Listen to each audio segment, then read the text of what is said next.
Stay black in America. Don't leave, don't go anywhere, because it's the greatest country in the world for a black man or a black woman, despite all the things we've been through.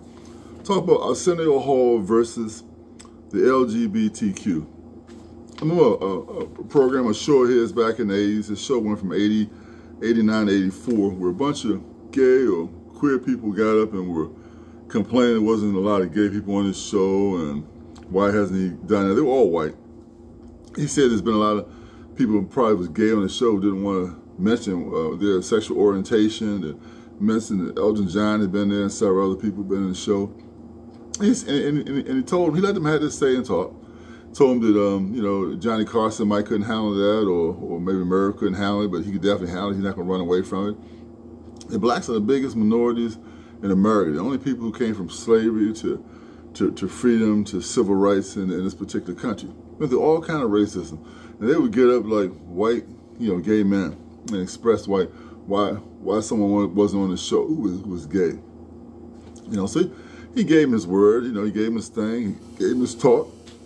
I'm thinking to myself this very day when his show was canceled, because I think he had the guy Farrakhan on his show. And I'm a Christian, Farrakhan's a Muslim, but I think the fact that he was just a Muslim and he spoke negative things, wasn't long after that his show was canceled.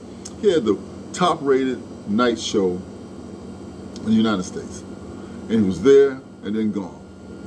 And this LGBTQ people are still pushing hard, pushing for more rights, more this, more that. Already white folks, mostly already white folks.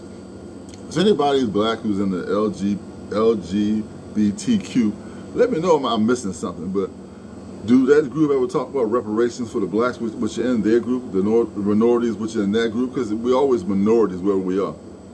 They just want you to be alongside them, marching with them, holding hands, kissing in public, doing all that kind of stuff like that.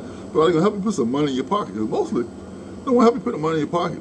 Seems like to me whenever black people tend to gain some kind of money, some kind of notoriety, there's always somebody, occasion or something else, want to knock you down. Want to cut your money supply, want to, you know, show superiority or something, you know, want to do some kind of, like, you know, thing that just have hate on you. When I saw that particular show live back there in the early 90s, I thought it was quite a disappointment, real disappointment. But why not attack the black guy, right?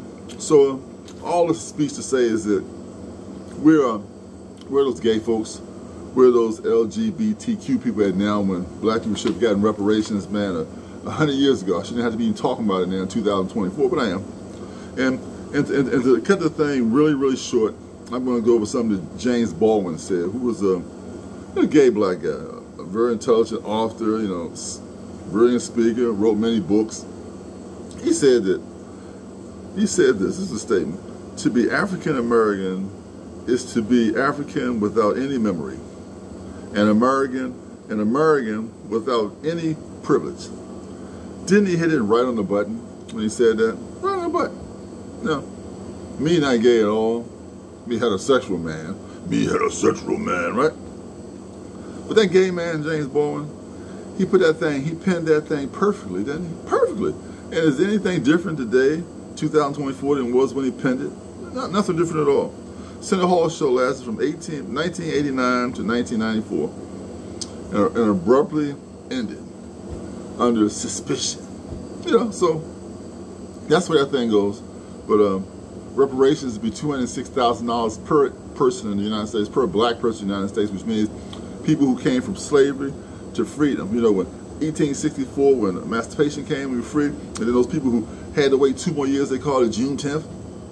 Those people, including my family and me, should get reparations. Anybody who came to this country on their own free will, from any island they came from, Jamaica or Trinidad, Tobago or Grenada or any other place they came from, or any other country they came from, black, they don't get reparations because they didn't come from slavery. They were not slaves on this continent, this great continent of America, the United States of America. So that's to make it perfectly clear.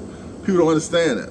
So somebody can say, Afro-American, Black American, what's the difference? Black Americans are the ones that came from slavery to freedom, created civil rights on this continent right here with the United States of America. And the others, Afro-Americans, are the ones that came here from Africa of their own free will. How about that? So look, like my channel, subscribe. Need subscribers, need people to watch it, need the flow to keep happening. And we love people to be with me in the fight for reparations for Black America. Like, share, subscribe to my channel. Stay black in America, baby.